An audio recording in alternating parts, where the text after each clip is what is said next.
Welcome to the 80-20 Baseball Podcast. Strike! The 80-20 Coaching Masterclass. Our weekly get-together where coaches go from new to good and good to great.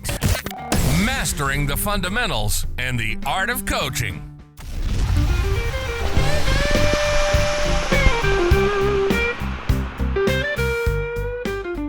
Welcome, listeners. Coach Bo here. Pumped up to be here for our weekly get-together where we go from new coaches to good coaches, or for those of you that have been coaching a while, from good coaches to great coaches as efficiently and as directly as possible. We don't subscribe to the old school ways of coaching. We don't subscribe to the new school ways of coaching. We only subscribe to the best ways of coaching. Doesn't matter where they came from, who thought of them, as long as they're grounded in principles, first principles, clear evidence, facts, reasoning, can be explained clearly. Like Coach Cathcart a few weeks back said, make it make sense. As long as it makes crystal clear sense and adds up. And then from there, we're looking for the big needle movers first and foremost and working down the list from there. Also, what we try to do different on this podcast, and I think a lot of podcasts do, is we try to take what we hear, these coaching tips, coaching pointers, coaching messages, youth baseball, these baseball strategies and systems that we hear about, we read about, we see, and we're trying to see if we can optimize them even further. And almost always, they can be. They're not half-baked ideas. We're not baking the other half, but we look to squeeze out another 20%, another 10%, another 25% out of these great ideas and really optimizing them, taking us to an even higher level, a better level of coaching. Speaking of elevating our coaching, today we're going to talk about the fundamentals, stoicism, strength training, and how to have more energy as coaches when we walk out on the field. Specific tips, as always, will come along with this.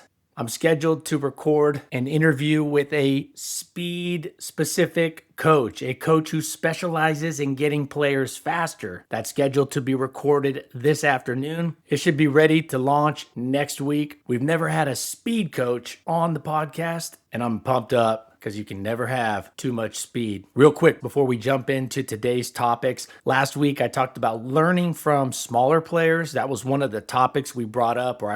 We talked about learning from smaller players who have succeeded consistently at high levels. I want to quickly add some further clarification on what I meant by that. I'm not saying we should only learn from small players. Of course, it is possible to learn from everyone. However, very small players, undersized players who stay elite for a long time, the Jose Altuves, the Pedro Martinezes, they pique my interest a little bit more so than the Aaron Judges and the Shohei Ohtanis, the big physical guys. They just pique my interest a little more when it comes to studying them, looking for commonalities of things they do that are likely reasons why they are so successful. In the end, we should learn from all types of athletes, even athletes outside of baseball, of all sizes. But studying small players is a great place to start. And they don't have the size to make up for flaws. They don't have the brute strength, big levers to make up for flaws, or at least glaring flaws.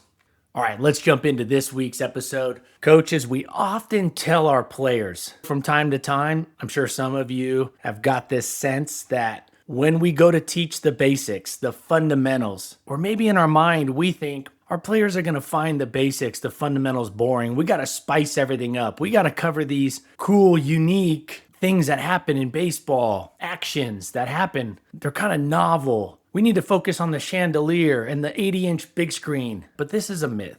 The fundamentals aren't actually boring. They're not inherently boring. It is the way that we teach them. It's the way that we coach them and design drills around them that makes the difference. For example, think about throwing a ball accurately. That, of course, is one of the most important parts of baseball. A key fundamental, a foundational component. If a throwing drill or a throwing routine, throwing program is slow, it feels like a chore. That's boring. However, if we make it fast-paced, organized, add variety, add competitions, that changes everything. Then that same throwing program, throwing routine, throwing progression becomes a lot more fun. The fundamental that we're practicing didn't change, still throwing accuracy. We just made the training part of it a lot more enjoyable. Fast-paced, organized, competitions, variety, gamify it, tweak it, add some fun in. So let's make the basics exciting again. Coaches, let's make the basics exciting again for players by spicing up the way we coach up the fundamentals. Rather than chasing the chandelier, make laying the foundation more exciting. Our next topic for today, Stoicism. I don't know if it's a fad with society in terms of how much we're talking about it. Of course, it's been around forever, and it's rooted in, talk about fundamentals, it's rooted in some core fundamentals. I'm a big fan of Stoicism. It's an ancient Greek school of philosophy that teaches the development of self-control, fortitude. It means overcoming those destructive emotions. It emphasizes that while we can't control external events, we can control our reactions and judgments, effectively distinguishing between what's within our control and what's not, and also living in accordance with kind of natural things, natural processes or processes. It'd be nice if some of this stuff was taught more often in schools, but why do I bring up Stoicism? Ryan Holiday, who I subscribe to his newsletter, The Daily Dad, I've recommended it a few times on this podcast. It's about a 45-second read that comes to your inbox Monday through Friday. I'm not affiliated with it, but I've been reading it for years. It's a great primer for each day. I don't agree with everything Ryan Holiday has to say about everything, and sometimes he'll send something. Sometimes the newsletter comes and I don't have 100% buy-in on the message, but 9 out of 10 of the newsletters are just perfect and what we need to hear each day as dads, as coaches, as parents. For you moms out there, you can just plug in mom to the top of it, the daily mom. Good parenting is good parenting. And as many of you know, Ryan Holiday's written a lot of books. The Obstacle is the Way is probably his most famous one, and he's big into Stoicism. He did a YouTube video. You can look it up. Ryan Holiday. It's a 15-minute video. I recommend watching it. It's on YouTube, and he goes out to spring training and he's infusing the Stoicism into baseball and baseball routines. You can go watch it on YouTube. Now, this is more of a recommendation topic where I recommend you go watch it. I'm not going to break it down completely here. It's more of like, hey, there's this great resource, go check it out. But I do want to share a couple key takeaways. Control what you can control is a big one. Baseball has a ton of stuff you can't control. We talked about bad umpires last week, or bad calls, I should say. The video also hits on turning failure into fuel, players holding themselves accountable, working hard even when no one is watching. So those are a couple things to keep an eye on. Check that video out. Definitely a good one. Now, speaking of video, I'm going to play a short clip of JT Realmuto. Like this guy. I like JT. You know who I'm really becoming more of a fan of? Bryce Harper. I feel like he's matured a lot. I'm becoming more a fan. Every time I watch him play, I listen to him talk, I listen to his interviews, I'm liking that guy more and more. I wasn't sure about him 5 years ago, definitely not 10 years ago. I wasn't sure if he was going to head down that prima donna route, but I'll tell you what, the more I see of Bryce Harper, the more I like. Hey, if you're a Bryce Harper fan out there, email me, let me know. Maybe you could share some things you know about Bryce Harper that the average fan or a guy out here in Idaho and from the West Coast, a Dodger fan, may not know. So JT Realmuto, I'm going to play this video. Listen to him talk about strength training, in-season strength training, and we'll talk about how we can take this message, synthesize it, and how we can learn from it while also adjusting for youth baseball being different. All right, we're going to play the video. I think so, yeah. I think the baseball activities just kind of slowed down a little bit. I'll come into camp, still try to be as physically ready as I can, but I don't hit as much in the off seasons as I used to. I'm not as ready to hop into the first game of spring training and kind of go full bore day one as you are maybe when you're trying to make the team. So I'm just kind of trying to learn myself, and as the years have gone, I just take it a little slower getting in, because for me, I don't need the full 6 weeks of spring games to be ready for the season. It just takes me a few weeks, and I'm ready to go. Hey, JT, I see you got the guns out, getting ready to go do your lifting. What's your weightlifting program in the spring and during the season? Do you taper off, or do you keep going all year round? Yeah, so my program I leave up to Morgan and Fury. They write the script for me, but for the most part, during the off season, it's a full schedule, 6 days a week, and then once spring hits, I back it off to I do 6 exercises a day, and pretty much every single day. And then once the season starts, it drops down to only 3 exercises, but it's 3 exercises every single day. And I've kind of learned with time that keeps my body as fresh for the long haul, and I feel better later in the season doing it that way. Do you lift after the games, basically, that we try to do? Yeah, every day after the game. So after every single game, the first thing I do before I talk to media, before I shower, or whatever it is, I go straight to the weight room. I mean, it takes me maybe 15, 20 minutes. It's just a way that I found that I can still get my lifts in and still stay strong, but it's not as taxing on my body and not as mentally draining to go in for 30, 45 minutes. Great message there. In the video, JT Realmuto, heck of a catcher. I love me some catchers. In the video, he's got his cutoff sleeves.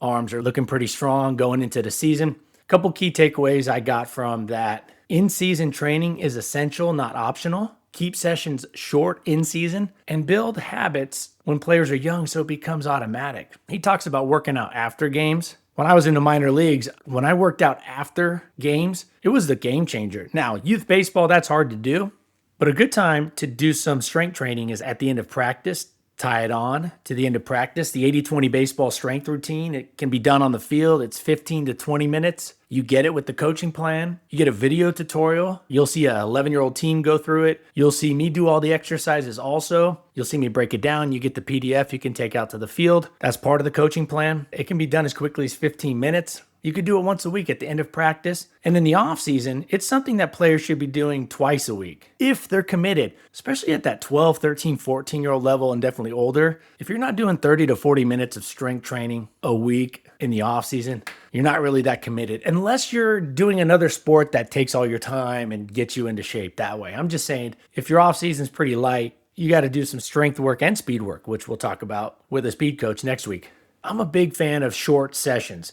So in my 20s, after I got out of pro ball, I was about 25. And from the age of 25 to about 30, I would work out intermittently. I'd work out for a couple months and then not do anything for 6 months. I was not in the best shape. And so I went through about 5 years there. I wouldn't go as far as saying I was sloppy, but I had a really inconsistent exercise routine.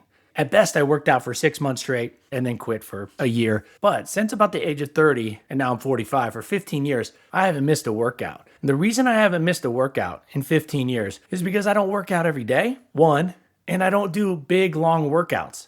My current routine is 20 minutes on the treadmill in the morning. So I get up at 5:30, coffee, treadmill, 20 minutes. I like an incline, I like a reverse run on the treadmill, but 20 minutes, that's it. And then I'll hit 20 minutes of body weight strength exercise stuff either after that or sometime later in the day. And this is Monday through Thursday. That's it. 4 days a week, Monday through Thursday, Friday, Saturday, Sunday off. It's kind of a carrot. It's a treat. But by breaking my exercise sessions into 20-minute spurts, it just makes it easier to start and get done. It's not intimidating. It's easier to stay consistent. The same thing, like when I'm out training my daughter in volleyball, I'll take her out and say, hey, let's just do 15 minutes in the driveway. In 15 minutes, she's getting almost 200 reps, whether it's a bump, overhand pass, slash set, or her serve. She's getting almost 200 reps in 15 minutes. 800 reps in a month. 15 minutes once a week. 800 reps. Short sessions, like JT Realmuto talked about, is the way to go. I'm just a big fan of this. Short sessions, tie it on to your practice, maybe 10 minutes. If it moves fast, it could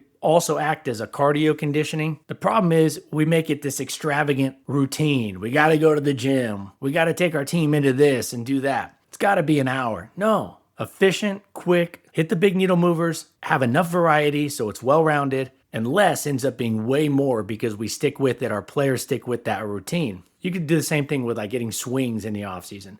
Let's go do an hour batting practice. How about you take them in the backyard, get them a skinny bat, get those small baseballs, a small golf ball, wiffle balls. For 15 minutes, chuck as many as you can. That could very easily be 75 to 100 swings right there. That's it, 15 minutes. Then go back in and get back to whatever you were doing. So I liked his emphasis, JT's emphasis on short sessions. In-season training is essential, not optional. Now, if you're coaching 8-year-old, 9-year-old, 10-year-old, 11-year-old, in season, if you're running a fast, efficient, tough practice, you probably don't need to get into that too much. You could consider a little more optional on the strength training, but 11, 12, 13, definitely 13 to 14, they should be in-season training, strength training. Short sessions, spread it out a little bit more. If you practice twice a week, do 10 minutes at the end of one practice, 10 minutes at the end of the other practice. The payoff will be big by doing those small, consistent routines. Now, Speaking of getting our players stronger, when we go out to coach, it's very common. I felt this many times when I was younger as a coach, going out to the field and already feeling like my energy tank is low, my energy levels are low, thinking that there's no way I'm going to get through a 2-hour practice, or for me as a coach, it was more like 3-hour practices at the higher levels. And I'd get out there going, man, my battery is charged at 10% right now. And I probably need about 60% to get through this practice and be effective and in a good mood, etc. Nothing's worse than going out and trying to run a practice as a coach when your energy levels are low. I've felt it. Of course, getting sleep is important, eating a little bit better. I'm a big fan of yerba mate. It's a nice tea. I like drinking that in the afternoon before practice. Now, those are commonly known ways, like get more sleep, eat a little bit better, maybe some caffeine. But what if I said there's another way? Instead of adding energy, what if we spent less energy during the day? I recommend that we conserve our energy, or look to conserve our energy, and be very protective of our energy expenditure during the days that we have practices. We could do this every day, but when you have practice or a game, definitely practices, because practices should be like 5 times more draining for a coach if you're doing it right. Maybe 10 times more draining. Games should not be that draining. Practices should be mentally and physically draining if you want to be a great coach, but we can make them less draining and practice with more energy even after draining a lot of it out by starting practice with more energy. Let's look to conserve energy. We already have our normal energy expenditures, your daily work routine, those daily things that are already built in. But let's look to conserve energy where we can. A big one that I find with work is wasting energy with coworkers, trying to have this extended conversation with a coworker about something, or in a meeting, rather than just letting it go, save the energy, and use it at practice.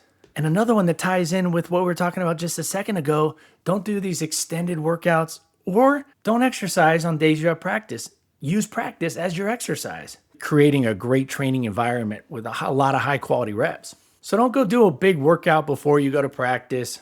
I have mentioned before games, since games are more sedentary for coaches, to go for a 20-minute jog or a 10-minute jog before the game to calm us down, relax us, so we go out there with a calmer mindset, because games can get a little more hectic if we don't prepare ourselves for that. So let's conserve our energy during the day so we can be a great coach at practice. Let's not waste energy. Reflect on your day and say, hey, where did I waste some energy that really had no benefit to my life? Didn't help my family, didn't help my income, didn't help anybody. Then, especially on practice days, eliminate that stuff. Save that energy. Conserve that energy and use it out there with your team and your players. All right. All of you that are listening to this podcast, as I like to say, you are all my kind of people. You're here listening to this, so you're my kind of people. It's great to see the listener statistics, the listener rates continue to grow. A lot of coaches buying the coaching plan. To me, it's a no-brainer. It's priced at less than a day of work and guarantees you that you have exactly what you need to be a great coach, to go out there prepared with the best drills, best routines, best information, all in one place, easy to use, fast to implement. Next week, let's get our players faster. We're going to talk about speed, getting our players faster. I have a coach coming on, scheduled to record that interview, like I said, later today, with a coach that specializes in training athletes' speed. And man, speed is a game changer. All right, everyone, until next week, let's keep taking care of our health so we can be at our best for our families, our close friends, our team, our players. Let's take this information out there and, like Tony Gwynn with 2 strikes, let's put it into play, see what happens. I'm certain you'll like what you see. All right, everyone, y'all take care. Until next week, adios.